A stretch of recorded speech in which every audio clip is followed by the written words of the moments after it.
Have you ever stopped to think about how one person can, well, fundamentally shape another's path?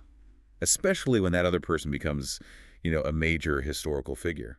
It's a fascinating dynamic, isn't it? This idea of mentorship. It really is. It Yeah. feels like a universal truth, almost. Even the most brilliant individuals, the ones we read about, they rarely get there alone. No, absolutely not. They often have someone guiding them, someone whose wisdom kind of lights the way, turns that raw talent into real leadership. Exactly. And that's precisely what we're diving into today, a deep dive into a political mentorship that was, well, incredibly foundational, but perhaps doesn't always get the spotlight it deserves. You're talking about Gopal Krishna Gokhale and Muhammad Ali Jinnah. That's the one. Our mission today is really to unpack this crucial connection. Where did it start?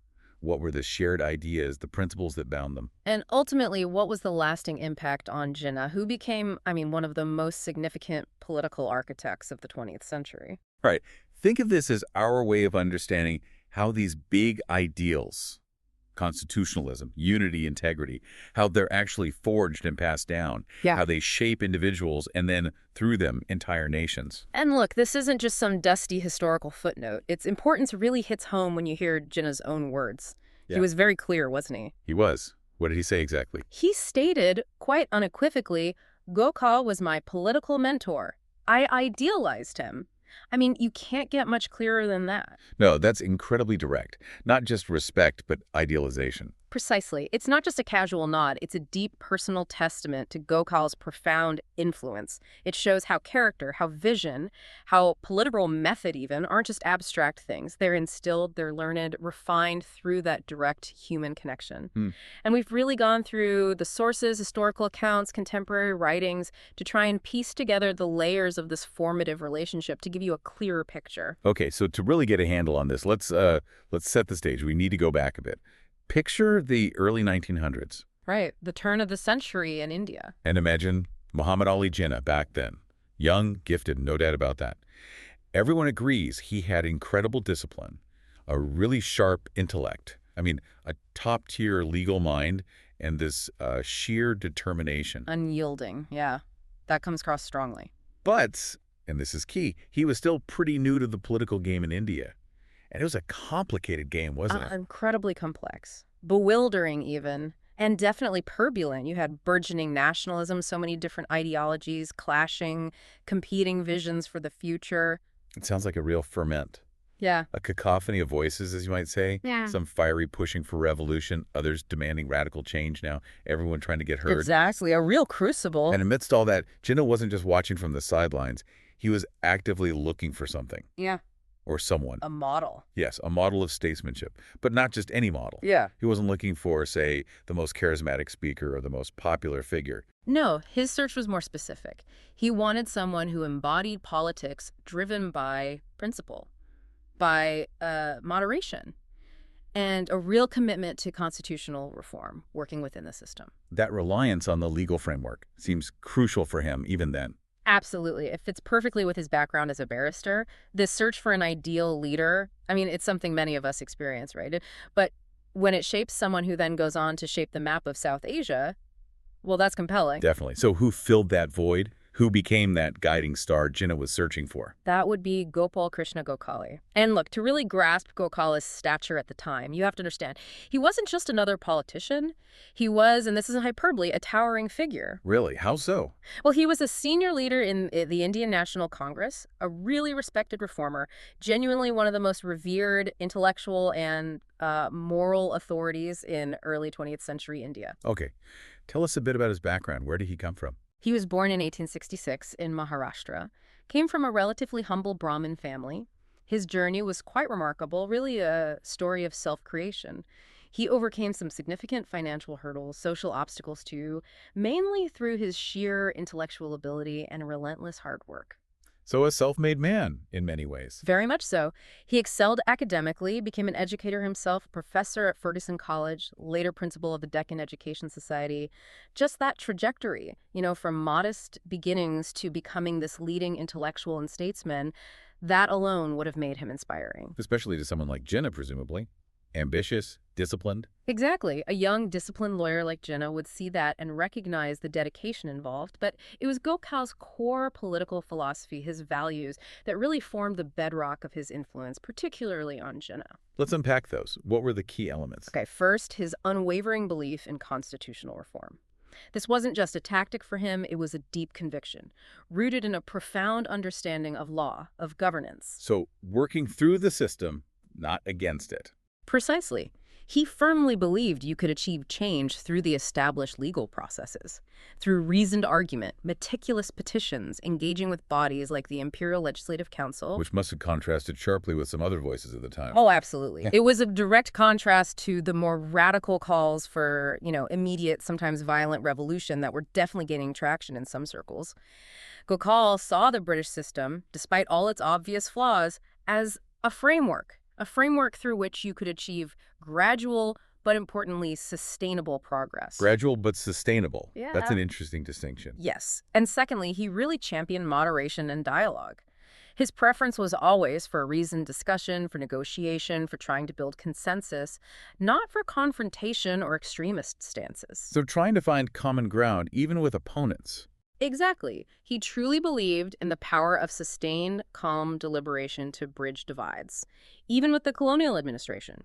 He understood that long-term gains often required patience, a willingness to engage, rather than just, disruption for disruption's sake. That sounds like a difficult path to stick to. It requires immense discipline. And thirdly, and this is perhaps especially significant for his relationship with Jinnah, he had this profound conviction about Hindu-Muslim cooperation. Unity between the communities. Yes. For Gokhale, this wasn't just some lofty ideal, something nice to aim for.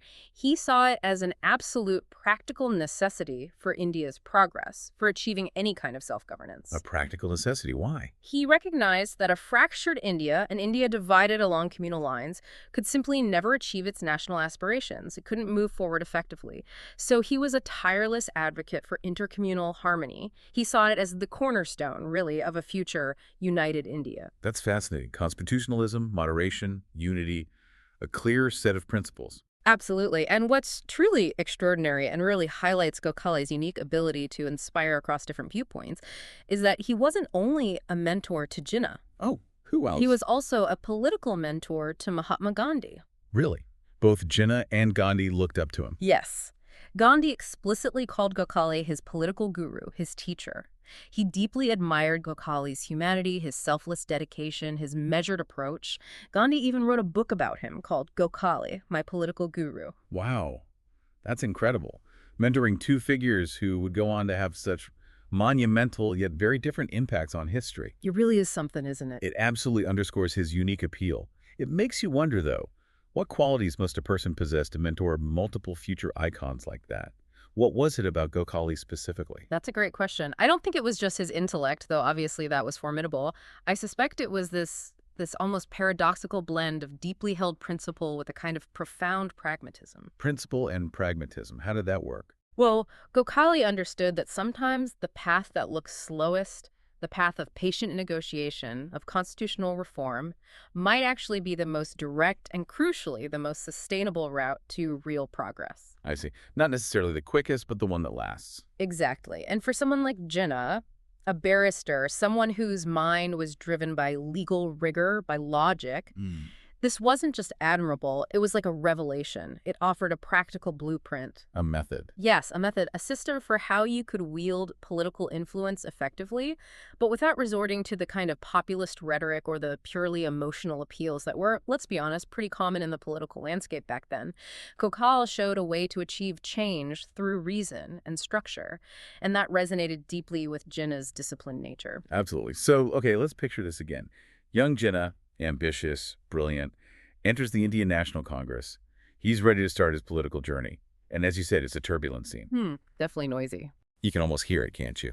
The passionate debates, the cacophony of voices, some fiery calling for immediate, uncompromising action, others pushing for more radical, maybe even revolutionary steps. A real melting pot of ideas and passions, often chaotic. Lots of speeches designed to, whip up the crowds, clash ideologies. But then, amidst all that noise, Gokhale's voice, You're saying it cut through. It did, with remarkable clarity, real gravitas. It was calm, it was reasoned, it was deeply principled, and that made it utterly distinctive. In that kind of environment, I imagine a voice of measured dignity would really stand out. It offered something different, didn't it? A different kind of leadership, a different way forward. Indeed, and it was precisely that distinctive approach, Gokhale's reliance on logic, on reason, rather than just raw anger or, emotional manipulation in his arguments that so profoundly attracted Jinnah. It appealed to his own nature. Deeply. To his disciplined intellectual core, which had been meticulously honed during his legal training as a barrister in England. Jinnah was fundamentally a man of reason, and he recognized that same unwavering commitment to rational discourse in Gokhale. He wasn't someone easily swayed by demagoguery. He was looking for substance. Makes sense. And what about Gokhale's methods, the constitutional approach? That was also huge for Jinnah. Gokhale's strategic preference for using constitutional petitions, for crafting detailed arguments to present to legislative bodies, for engaging in earnest negotiations, these were the primary tools he advocated. And that resonated powerfully with Jinnah's professional background. As a lawyer. Exactly. As a lawyer, Jinnah fundamentally believed in structured legal processes. He believed in the power of a well-argued case, backed by facts. He believed in the meticulous application of law to bring about change. He wasn't interested in just shouting slogans. He sought actionable legal pathways, institutional reform. Gokhale offered exactly that. And then there was Gokhale's conviction that reform, it might be slow, frustratingly slow sometimes, but it must be steady and lawful. This provided a clear guiding principle, a way to navigate the incredibly complex, often exasperating political realities of the time. So no quick fixes. No quick fixes, No, no no. revolutionary upheavals. It was about sustained, lawful, incremental effort aimed at achieving long-term goals. For Jinnah, the barrister, the man who believed fundamentally in the sanctity of law and order, Gokhale became, nothing short of a perfect political model. Perfect political model. That's strong. It really captures it, because it wasn't just agreement on specific issues, though that was important too. It was this profound alignment on the methodology of politics itself, how you actually do politics. Right, the how, not just the what. Precisely. And I think this tells us a lot about Jinnah's early character. Here's this young leader, disciplined, brilliant, and he deliberately chooses a mentor whose approach prioritizes calm reason, meticulous argument, and constitutional process over, say, impassioned rhetoric or immediate disruptive action. It suggests he saw politics as more than just a power struggle. Exactly. As an intellectual and, importantly, an ethical endeavor. Not merely a fight for dominance. That's a crucial distinction. The how versus the what. And it sounds like this wasn't just a surface-level agreement. It was a deep alignment on fundamental principles that really cemented the bond between them. Oh, absolutely. Let's dig into that bedrock. These shared convictions, they weren't just tactical, were they? They seemed to have shaped their whole political identities. They really did. They formed the absolute core of their political being, influencing their approach to pretty much every issue. Firstly, and maybe the most foundational, was their shared, unwavering faith in constitutionalism. We touched on that, believing in the system, essentially. Believing that the system, in this case the British colonial administration, powerful as it was, could be influenced, not through violence, not through revolution, but through strong legal and moral arguments presented within the existing institutional frameworks. So they rejected violence as a tool. Fundamentally, they didn't see it as necessary or even effective, especially in a place as diverse as India. Instead, they consciously chose the path of persuasive discourse, meticulously drafted petitions, persistent engagement through legal and legislative channels. This wasn't passive acceptance then. Not at all. It was a strategic choice, a deeply principled choice, rooted in a profound belief in the power of law, the power of reasoned debate, to bring about lasting, legitimate change. Both being lawyers, remember, they brought this almost legalistic rigor to their politics.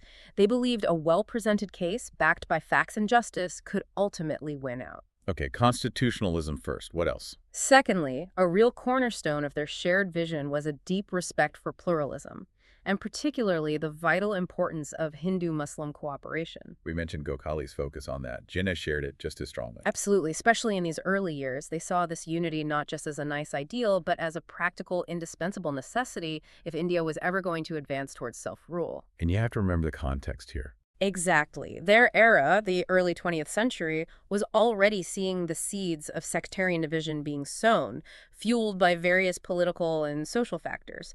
So, against that backdrop, their unified stance on Hindu-Muslim unity was actually quite remarkable, very forward-thinking. They saw the danger of division early on. They did. They understood that a fractured India, split along communal lines, could never truly achieve its national goals. They argued this not just as a moral point, but as a functional requirement for any meaningful political progress. Makes sense. So constitutionalism, pluralism, and unity. What's the third pillar? The third was their shared commitment to and practice of moderation in politics. Moderation. What did that mean for them in practice? It meant consistently rejecting inflammatory rhetoric, rejecting the kind of populism that appeals to base emotions, that aims to incite division just to score points or gain short-term popularity. So avoiding the temptation to just fire up the base. Precisely. They sought gradual, incremental progress. They believed in careful negotiation, measured public discourse, building consensus. Their focus was always on long-term stability, on sustainable gains.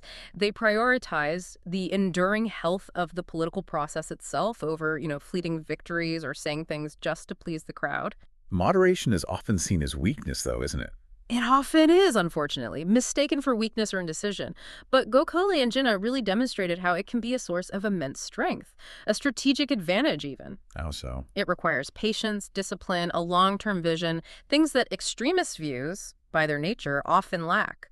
Moderation allowed them to build bridges where others were busy burning them. It allowed for dialogue and finding common ground. Okay, that's three key principles. Was there a fourth? Yes, and it's a crucial one: integrity. Personal integrity. This was absolutely non-negotiable for both men. Honesty, ethical conduct. Exactly. Neither was willing to compromise on honesty, ethical conduct, transparency in their public lives. It was paramount. Gokhale, for instance, famously refused any personal financial gain from his public service.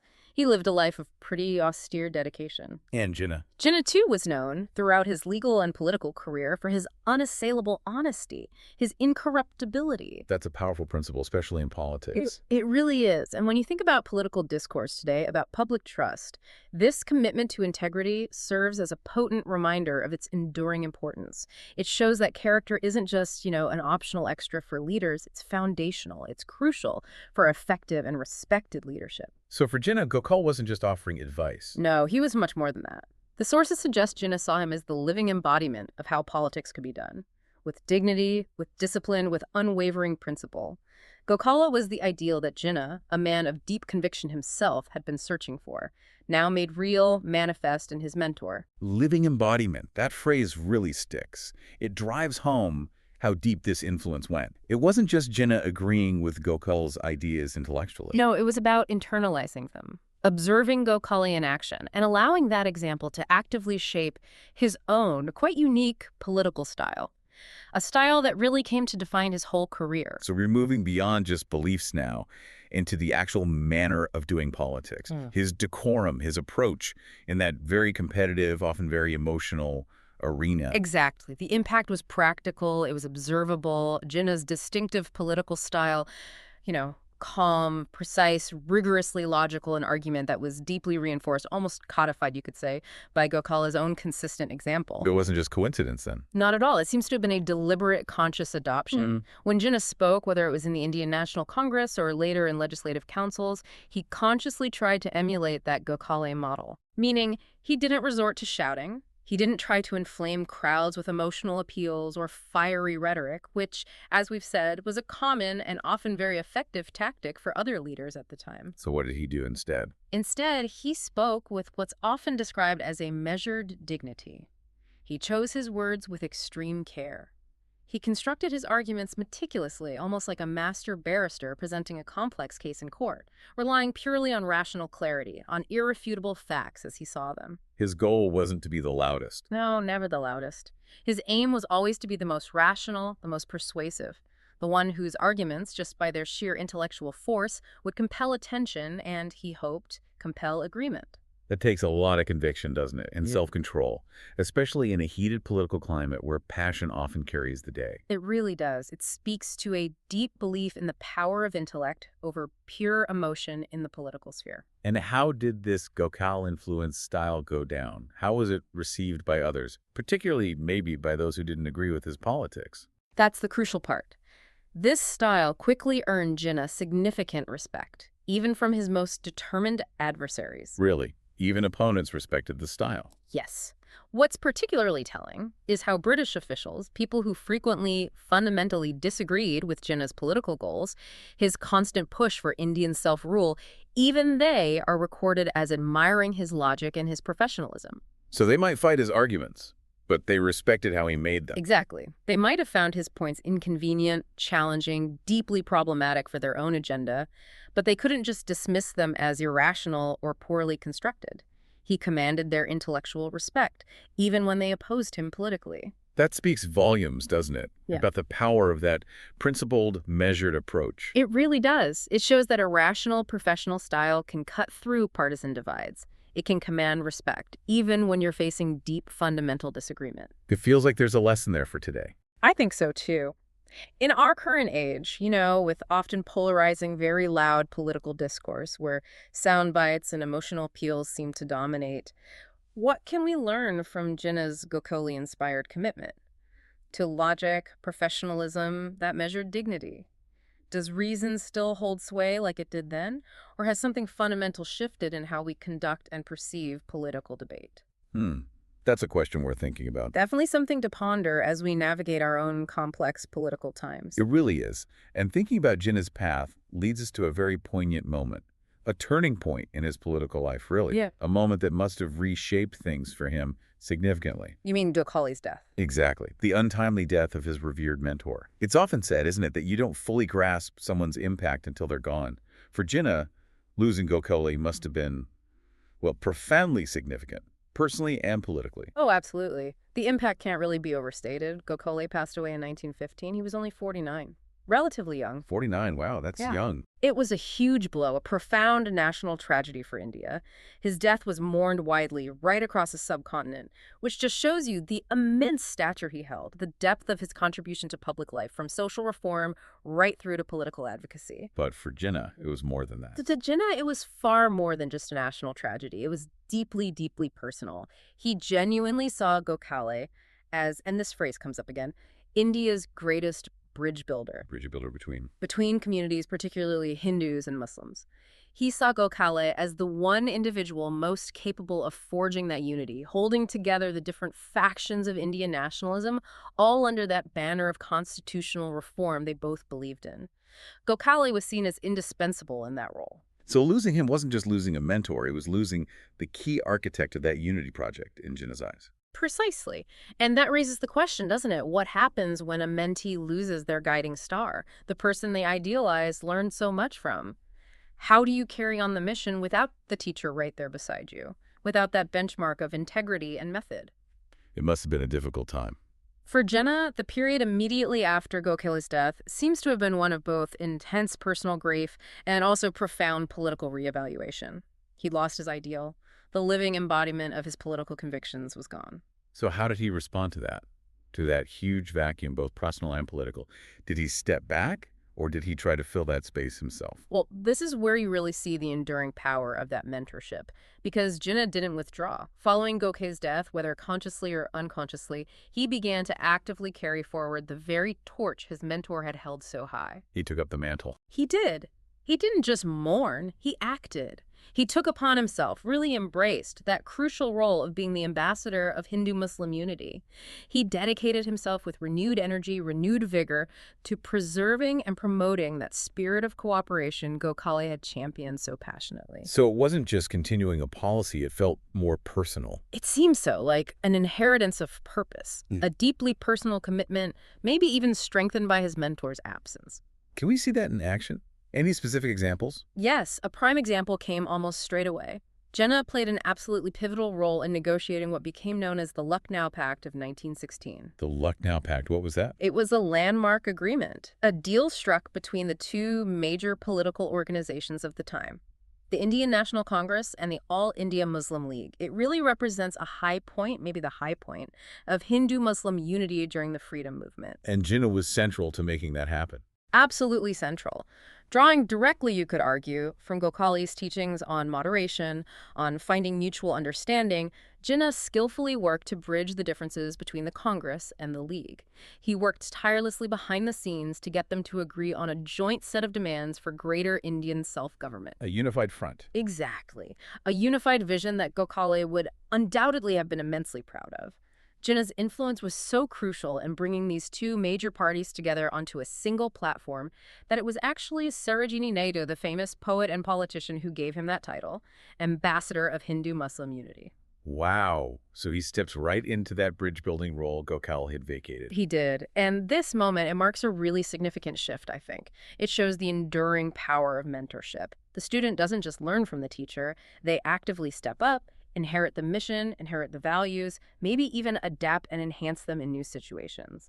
It makes you think, doesn't it? Yeah. How does that kind of inherited purpose, that sense of responsibility passed down from mentor to mentee, how does that shape a leader's actions? Not just immediately, but for years, decades even. It often seems to solidify their commitment, doesn't it? To elevate the cause beyond just personal ambition. It imbues their work with this deeper, almost sacred significance. Because they're not just working for themselves, they're carrying forward a legacy. That's a really profound idea. Inherited purpose, especially when you think about the incredibly tumultuous decades that lay ahead for Jinnah and for India. So let's think about the long term. What were the core enduring lessons from Gokhale that continued to shape Jinnah's approach, even as his own career and the entire political landscape underwent these massive transformations? Well, I think we can distill 3 enduring lessons from Gokhale that became truly foundational pillars for Jinnah's political philosophy, influencing him right through his career. Okay, what's the first one? First, and maybe the most crucial, was the lesson that politics must rest on principle, not on popularity. Principle over popularity. Exactly. This core idea taught Jinnah that genuine leadership isn't about chasing shifting public opinion. It's not about pandering for votes just to get short-term approval. It's about adhering steadfastly to a consistent set of ethical and political principles. Even, and this is the hard part, even when those principles might make you unpopular in the moment. And Jinnah himself often faced criticism for being aloof, uncompromising. He did. But he remained steadfast in his convictions. He seemed to believe that long-term trust, long-term credibility were far more valuable than just fleeting applause. It's often the harder path for leaders, isn't it? Sticking to principles when popularity seems easier, more immediately rewarding. Definitely. But as Gokhale and Jinnah after him seem to understand, the real long-term benefits come from building trust, establishing credibility, fostering a stable, predictable political environment. And that's essential for any nation's progress. Okay, principle over popularity. What's the second enduring lesson? Secondly, Gokhale deeply ingrained in Jinnah the belief that unity across communities is absolutely essential for progress. Back to the unity theme. Yes. Gokhale's constant emphasis on Hindu-Muslim cooperation, which we saw Jinnah champion with the Lucknow Pact, led Jinnah to fundamentally understand that collective advancement for India could only be achieved through communal harmony, through mutual respect. And this guided him for a long time. It profoundly guided his early efforts as that ambassador of unity. And look, even as the political landscape became increasingly fragmented, much more challenging in the later decades, his commitment to seeking avenues for Hindu-Muslim understanding that remained palpable for a considerable period. He genuinely believed, for many years, that a united front was the only sustainable way forward for the subcontinent. He worked tirelessly towards that goal. Right. And the third lesson? The third is that perhaps counterintuitive lesson Gokhale demonstrated. Moderation is strength, not weakness. Oh yes, the strength in moderation. Gokhale showed Jinnah that a calm, reasoned, moderate approach could actually be far more powerful, far more effective in achieving long-term goals than aggressive or extremist tactics. Moderation, in their view, wasn't about weakness or compromise for its own sake. It was about strategic flexibility. It allowed for negotiation, for consensus building, for achieving sustainable political progress. And we saw that in Jinnah's style. Absolutely. His own calm demeanor in debates, his reliance on logic, his consistent efforts, at least for many years, to find common ground. These were direct manifestations of that lesson learned from Gokhale. It makes you speculate, doesn't it? How might Jinnah's career have unfolded differently without that fundamental belief in moderation as a strategic asset? He might have been very different, more confrontational. Highly probable. Potentially less effective, perhaps, in gaining that widespread respect, even from opponents, and achieving his objectives through dialogue, especially in the earlier phases of his career. So these weren't just abstract ideals Jinnah admired and then forgot about. You're saying they continued to shape his actions, even when his own political path diverged quite significantly from the Congress later on. Precisely. That's what's so compelling here. These values weren't just theoretical for Jinnah. They profoundly shaped his politics long after he eventually left the Congress, and even after he began advocating for a separate Muslim state. How so? Can we see echoes even then? I think you can. Even in the creation and the early vision he articulated for Pakistan, Jinnah's blueprint for a constitutional democracy clearly echoed principles he'd absorbed from Gokhale. Can you give an example? Well, consider his most famous speech, perhaps, to the Constituent Assembly of Pakistan, August 11th, 1947, just days before independence. Yeah, that's another one. In it, he lays out this vision for the new state. He says, "You are free. You are free to go to your temples, you are free to go to your mosques, or to any other place of worship in the state of Pakistan. You may belong to any religion or caste or creed that has nothing to do with the business of the state." A clear call for religious freedom and separation of religion and state business. Exactly. It's a resounding call for religious pluralism, for equality under the law, regardless of faith, for constitutional democracy. These are values directly traceable back to Gokhale's emphasis on pluralism, on constitutionalism, on integrity. That suggests a really deep foundational impact, doesn't it? Something that transcended party politics, even the creation of a new nation. I think it does. It shows how a mentor's core teachings can influence the very fabric of nation building, years, even decades later. It's a truly remarkable testament to Gokhale's enduring legacy through his mentee. So for you listening, it really poses a question. What kind of political future do these three lessons principle over popularity, unity across communities, moderation as strength? What do they suggest for any nation, any community that's striving for progress today? Are they timeless truths? Or were they just specific to that historical moment? Hmm. And maybe more importantly, how might we apply them or think about them in our own world today? This deep dive, looking closely at the relationship between Gopal Krishna Gokhale and Muhammad Ali Jinnah, it really brings home such a powerful message, something that goes way beyond just the historical facts. It underscores that their bond, Gokhale's huge influence on Jinnah, it was never really defined by their different religions, was it? Gokhale a Hindu, Jinnah a Muslim. That wasn't the point. No, the connection was deeper. It was built on a shared, unwavering commitment to certain universal values. We've talked about them. The rule of law, the power of moderation, the absolute necessity of unity, the paramount importance of integrity. These are values that should ideally transcend any single identity or group. Absolutely. Jinnah honored Gokhale as his political mentor, and through Gokhale's powerful example, through that living embodiment we talked about, he learned a profound truth. That real leadership isn't about making the most noise. It's not about being the loudest voice in the room. It's about unwavering principle. It's about rational argument. It's about persistent, dedicated work towards the common good. This deep dive, I think, reminds us of something fundamental, something that maybe gets lost sometimes in the noise and complexity of daily politics. That behind almost every great leader, you'll often find a teacher, a model, a mentor, someone who helped forge their character, helped refine their vision, and set them on a path that sometimes literally changes the world. It makes you think about mentors in our own lives, doesn't it? It does, or it makes you reflect on the specific qualities we value most in the people we look to for leadership today. So maybe the final thought to leave with everyone is this.